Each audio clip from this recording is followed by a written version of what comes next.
Besides the fight over intellectual property rights, other tensions surrounding the trade war are also emerging.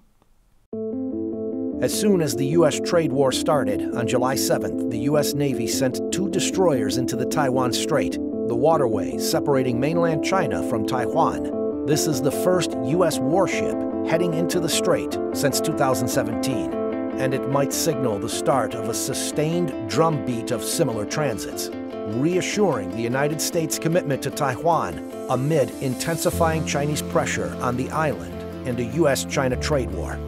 A few days earlier, U.S. Secretary of State Mike Pompeo visited North Korea to further assure the denuclearization process, which yielded little result after Kim Jong Un's enthusiastic meeting with Trump last month.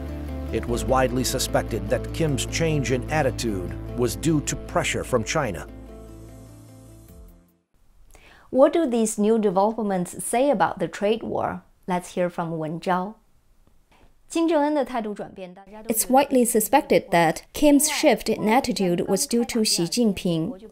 Moreover, on the second day of the trade war, U.S. warships sailed through the Taiwan Strait. Why have the tensions spilled over to other fields so quickly? What's going to happen next?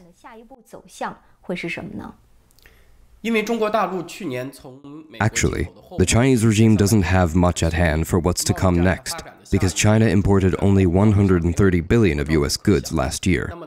North Korea and the South China Sea are what the Chinese regime can use to put pressure on the U.S. sectors such as overseas study services, tourism, and U.S. firms in China inevitably become the targets of the communist regime.